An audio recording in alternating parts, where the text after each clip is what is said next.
আজকে আমি বানাবো পাটিসাপটা।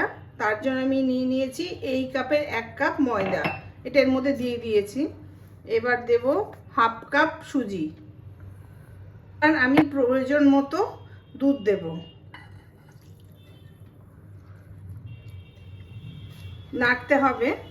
তার আগে আমি দিয়ে দিচ্ছি অল্প একটু খাবার সোডা, কিছু পরিমাণ লবণ। এবার এটাকে আমি ফেটাবো।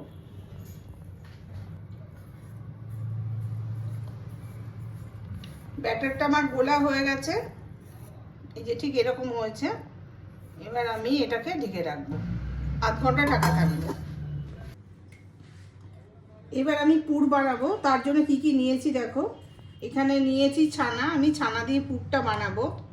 আর নিয়েছি প্রয়োজন মতো গুড়, কিছুটা গুঁড়ো দুধ আমুলের, আর নিয়েছি অল্প একটু মাখা সন্দেশ। তাহলে চলো পুরটা রেডি করি। আমি একটু অল্প করে ঘি দিয়ে দিলাম ছানাটা।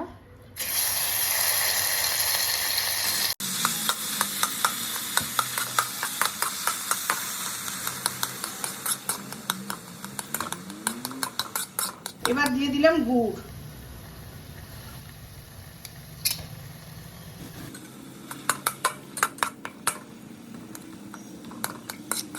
এবার দিয়ে দিলাম মাখা সন্দেশটা।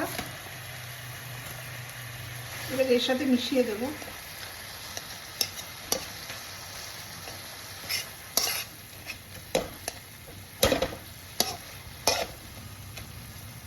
এবার দিয়ে দিলাম গুঁড়ো দুধটা।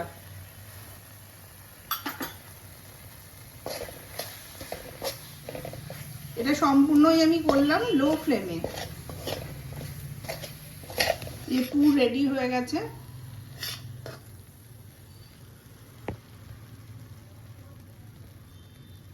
এর মধ্যে একটু ঘি দিয়ে দিলাম। এবার ব্যাটারটা দেবো।